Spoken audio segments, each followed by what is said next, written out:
So hello everybody, welcome back. I hope that you like this video and that you find it helpful somehow. So anyway, grab your tea and notebooks because you might need them. And if you wanted to share one, you may will edit links for that down below. And these are going to be a story time thing, so it's going to be biased. The reason being, it depends upon the perspectives, and it's not just mine.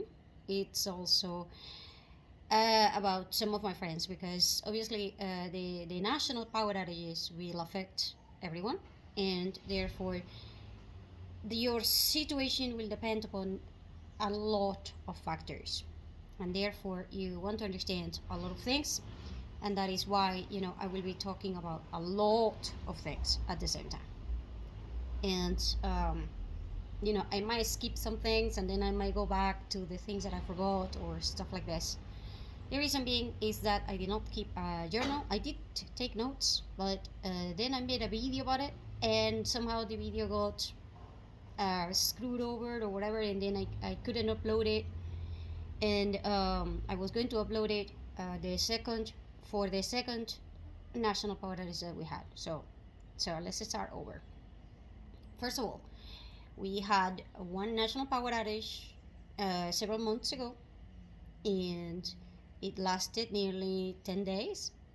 Some areas, like mine, were extremely lucky, and on day 7.5, we already got power somewhat. But for the majority of the major cities, they got it after 10 days. And in some areas, it took 3 weeks. And in some areas, I'm going to tell you right now, they never, after that, they just never, ever got the power back on. So, yeah. And it has been months, so you can imagine. Several things that are worth noticing. Not the same living in an apartment than living in a house. Not the same living in a countryside and in small towns. Countryside, not the same as a small town. Small town, not the same as a medium town. Medium town, not the same as a city. So it's extremely important that you determine these four concentration areas and things like this, sort of speak, because they will determine a lot of things. If you're thinking that just because you are in the city versus a countryside, no, it's not going to be like that. It's going to be cities, as in major populations, as in the density of the population is very, very high, and then medium size, small thing, and then the small town, which is not necessarily a countryside, but it's a small town. Now, having said that, then I'm going to start by telling you a lot of things that you might not want to hear, or you might not you might be like, oh, but I hate it, whatever. Yeah, I know, I'm sorry, but if you live in a small town, as in populations, I don't know, let's say 5,000, maybe 10,000 people within your community. If you don't have a big Walmart or a big store, like major store like that, you are going to be in deep trouble if national power outages happen. Like, you have no idea how big. The reason being is that when you have a major company and it comes into a small town, I know you can think it destroys the local communities, it destroys families, local businesses, or whatever. Yeah, I know. But here's the deal. Those two are meant to coexist. And if you don't make them coexist somehow within your community, then you will be in big trouble. Because when hard times happen, or when an emergency situation happens, or when something big happens, and you need supplies delivered to your town versus supplies delivered to the city where there are 200,000 people, uh, or to even a medium-sized town like 50,000 people, who do you think will take priority? I mean, unless you're telling me that in your community you have like a major military base or a major hub thing, uh, then you're not getting supplies at all. If it's like somebody who is going to get uh, water or whatever, it gets through a funnel.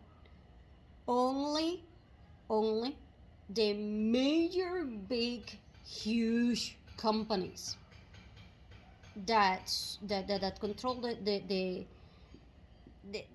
influx of commodities, they will be the only ones who will get anything that it is produced when there is no power, or when there is major problems with ports, or when there is something. So for example, let's say that you have, I don't know, an Amazon warehouse or something like this.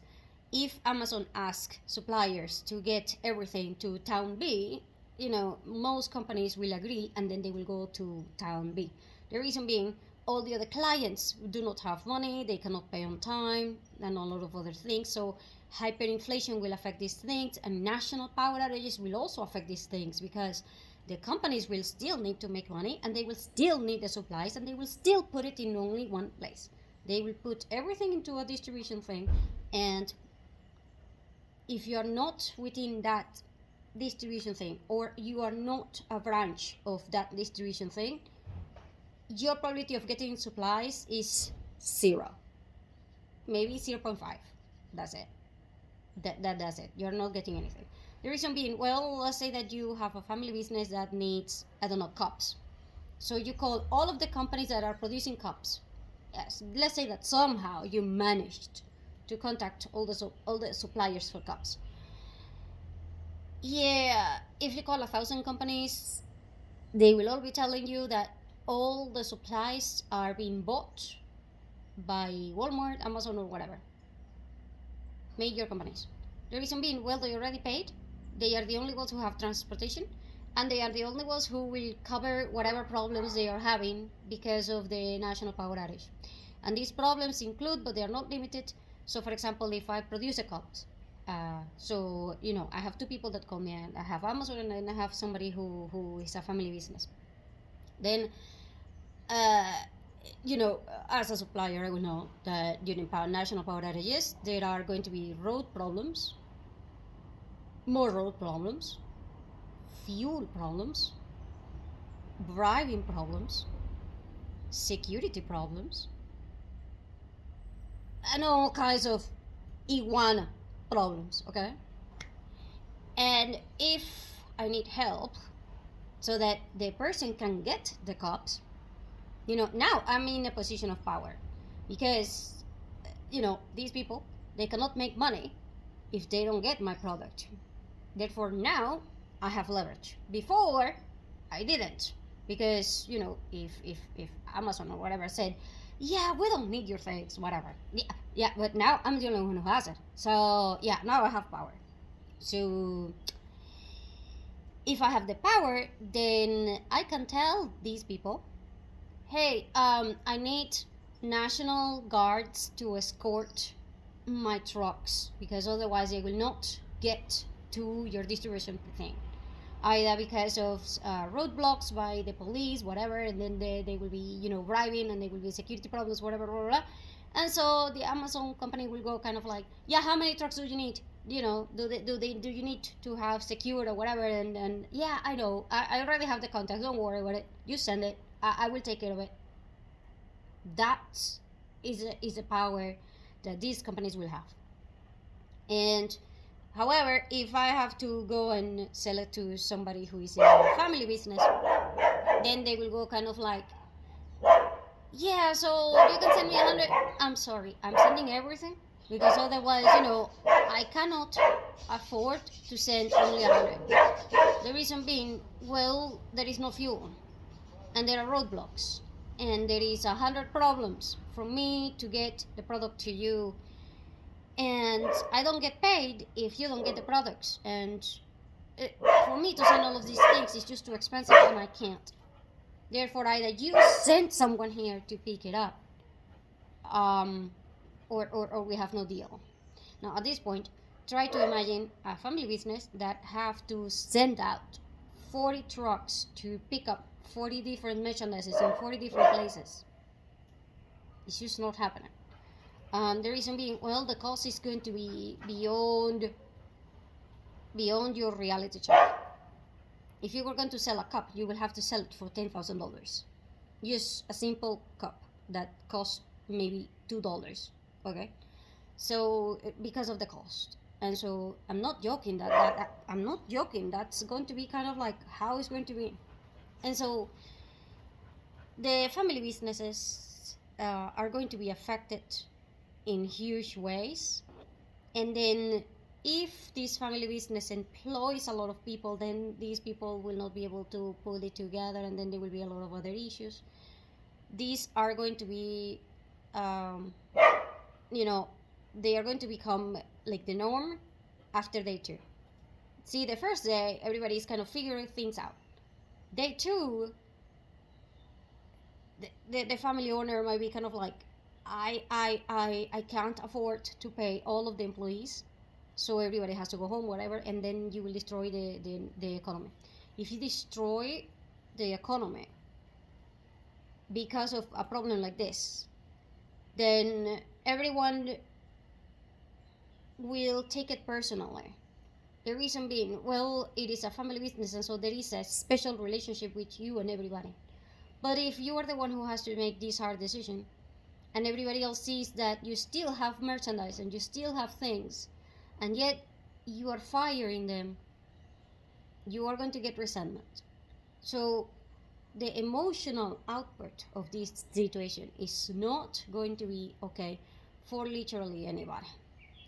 And so at this point, neighbors will turn against neighbors. And on day three, in small towns, there will be home invasions. In small towns. Medium towns will happen the same thing, but they will happen after day 5. And in cities, the home invasions will not happen until maybe day 7 or day 8, and that is a big if.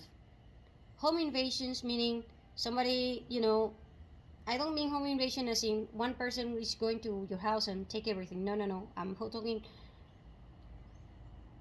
invasion. So that means a lot of people, a lot of neighbors, a lot of other people. So, for example, if I have 2 small communities, and let's say that one has 1,000 people and one has 200 people, these 200 people will have their economy destroyed faster, way faster, than the one that have 1,000 people. Because when you have 1,000 people, you have more people that are within the community, and they have more resources, and they also have more stability and more security. Okay, if you're thinking that this is the opposite, no. There is advantages of certain numbers. And so what happens is that these 200 people, now there is only, let's say, 2 people that employ everybody, and they just fire everybody. So these are 200 people. They will go and they will run against the 1,000 people. They will pick 1 or 2 houses, and then they will go 50 people. So the home invasions will be like that. 50 people, 25 people, a whole family will go and try. I mean, this happened a lot. There were invasions of farms, and the invasions in the countryside, and the invasions on these small towns. They were literally 400 people with machetes and everything, and they were trying to go into a farm, and they were killing all of the cows and everything, and then they were going away because they were 400 people. And there is no way that one farmer, or even if you have security, even if you have a team of 20 security guards or 20 bodyguards or whatever, they are not going to be able to fight 400 people. And so the small towns will organize within like gangs, and they will go take, and then they will go home, and that's it. And also, if you go to the small town, as in the one that is 200 people, everybody will know who took what, but they will keep silence. They will not, they will not drag each other, or they will not, say something like, "Oh yeah, it was, whatever, who, my family, my friend, whatever." No, they're not going to do that because they know that it's just 500 people or maybe 1,000 people, and so they are not going to go against other people, even if they wanted to. The reason being, well, it is, you have to stay there. It's not like you can move.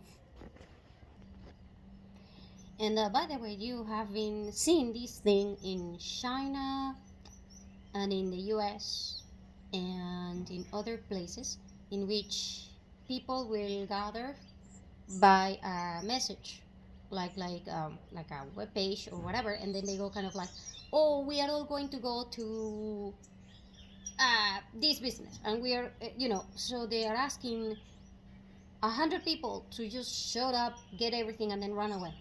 See, if you are going to fight 100 people or 50 people, you can't.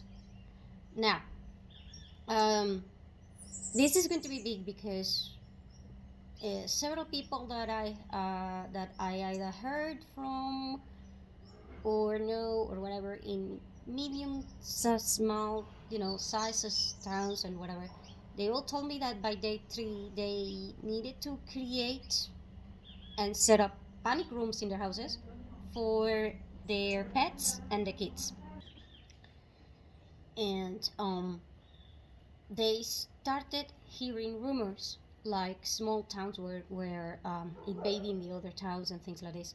And so a lot of people organize themselves with flares and those huge speaker things, and at night they will set up alarms, and so everybody in the entire town will have to wake up to try to fend 1,000 people or 100 people or 400 people.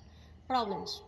At this point, I'm going to tell you that if you are less than 21, especially if you're a girl, like a teenage girl or whatever, you're going home, and you're going to be in the panic room, taking care of everybody. Because let's say that you are like me, and then you have a kid, and you have pets, and then you have other kids that are smaller. You are going to tell the one who is the eldest, go home, take care of your sister, take care of your brother, don't get out. If you get out, I'm I'm smashing you myself. Um, and then you have keywords. You need keywords to tell them they can open the door safely, or they can open the door but there is something wrong. So you need those two keywords. You need to have them by heart before all of these bad things happen. If you don't have them before, then somebody will hear you, and then it's going to be a problem. So no, at this point, everybody was used, because even if during the power outage, even if you were to say something like, people will hear you. I swear, people will hear you. If you drop a water, people will hear you. So if you're going to talk about keywords and whatever, your neighbors and everybody else will hear you. So no, unless you are doing this by writing, which not everybody will know that you're writing, but so that will be your choice. And so at this point, I'm going to tell you that the people in the small communities were scared, because if you hear a flare at 11 at night, or maybe 2 in the morning or 3 in the morning, if you hear flares and you see the sky lighting and everything, then you know that there is an invasion coming. And so if you know that there is an invasion coming, by the way, this is called level 0. When you have level 0, you are afraid every day of your community being taken over by other community, because it's a territorial war thing. And at this point, all of the people that have been through that in the small places, they will tell you that you facing, a situation in which you have 500 people in motorcycles with guns, near your house.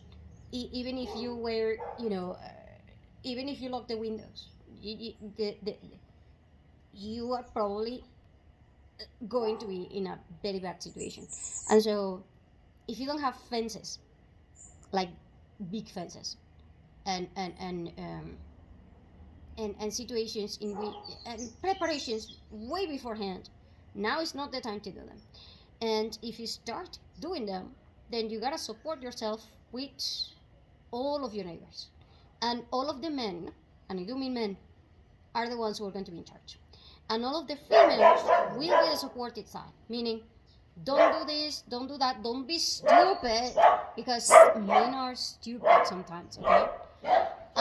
Mostly because they are kind of like, this is my thing, and yeah, you are not Rambo, okay? If you die, your kid is going to become an orphan, and I am going to drag you out of that hole, and I'm going to kill you myself, kind of thing. So no, you need both the male and the female, and here is what women will do.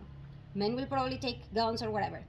If you are not into guns or whatever, because then women run to get fire going. And then you're like, what? Get hot water. That is what women were doing. Burning a lot of water so that it can be boiling. And if there is like somebody trying to get into your house, you don't use guns or anything. And also, this can scare the kids and whatever. You use hot water in very small handling containers. If you don't have that, then you know getting those in that will be a better time to do it. You're supposed to have it beforehand, and if not, then you gotta figure out with your girlfriends from your neighborhood. They will tell you, hey, this one is small for you, this one is bigger for me because I'm stronger and faster, whatever. And you get them, and you get them ready so that you can throw hot water to whoever wants to get into your house. That will take care of, you know, because you are not going to hurt them, and at the same time, that will paralyze them. That will give you enough time to subdue them or whatever it is that you're going to do. And it will also help you because it is not going to be that little. And at the same time, it will make everybody back off because they will know that you have something hot in your hands, and nobody wants to get burned, okay? And if you have pets, you need to be aware of a lot of things that happen because of noise. And if you're thinking that your pet can help you, bad choice. Seriously, bad, horrible choice. Don't get your pets out of protecting your whatever, because the bad guys will shoot the dog in front of you, and then you're going to have to explain to your kids and to everybody that your dog is dying on you because you will try to save them, and then you're going to spend all of the money that you don't have trying to save the kid, the dog, or whatever it is, because some people will call them their kid. And then there will be the depression that you will have, and then it will be the anxiety, and then there will be the guilt, and then there will be a lot of other things. So pets, even if you train them, you don't allow them to go with the adults. Teens, pets, kids, and elderly, panic room, period. Don't, because you're alone, whatever. I'm sorry, but honest to God, don't mess around with this one because you don't get a second chance. There is a lot of people that went through that in the small towns and others, and not cool. Honest to God, not cool. And if you're thinking that your dog is going to be like in the movies, whatever, and no, your dog is very likely going to get killed. They are not immortal, and they are not bulletproof, and they're not a lot of other stuff. And if you have cats and others, try to keep them inside as much as possible, okay? So fences, Fire. By the way, at this point, since there is no electricity and not a lot of things, you want to set up a fire that by the way, these fires will boil the water in less than 3 minutes depending upon the amount of water. So all you need is 3 minutes. So if somebody's flying up, the flares or whatever, you have 3 minutes is enough time for you to prepare. 3 minutes doesn't sound like a lot, but it is a lot if you are preparing. However, it will take. However, if your kids are nervous, or there are people that don't understand what is happening either because they are tired, sleepy, whatever, you will have a lot of issues because you will have to push them through. And if you have to push them and you're the type of person that is very, very, very fast, but everybody else is slow, because my mom is very, very, very fast, but I am very, very, very slow. So you will have friction between family members, because not everybody can react the same speed as you. And you should be grateful for that, because there is a lot of people that just don't know how to react, and there is a lot of people that react extremely fast, and then they themselves, after the day after this situation, it will take the cortisol peak will take a toll on them, and they might have a heart attack and anything else, you know 2 days or one day later. If you're thinking that the situation goes kind of like if you didn't have the heart attack yesterday, no, actually the majority of the heart attacks and the majority of the death of any kind of disasters happens 2 days after the situation. The reason being, well, the peak of the hormones is not going to take a toll at exactly that moment, but it's going to take a toll 2 days later. And so, if you are a woman, you kind of instinctively know. So instinctively, you will know that you're supposed to nurture everybody. Especially you have to be aware 2 days later, and that is why women don't, are anxious and they don't relax, because they know that the situation goes 2 days later. The death toll, if you're thinking that the shooting is the point, no. The death toll will be 2 days later, up to 3 days later. 2 and 3 days later, that is when you have to look at the real statistic. And so be aware of this situation. Also, like I said, it is extremely important that you understand that ice is going to be your biggest commodity, besides fuel. If you're thinking water, yes, water, but ice will be the big thing. So anyway, I gotta go. I will talk to you more later. Um, and by the way, it's an insanity situation, so just telling you, I'm not saying, you know, buy guns or prepare or burn people or whatever it is. I'm saying the things that people were actually doing. Okay? I'm talking about experiences from other people in my house, because we live in a kind of not major community, but I live in a big community, so the things that happen here were not nearly the same as those people. So like I said, the amount of people that you have, it will influence a lot in everything that you're going to have to be doing.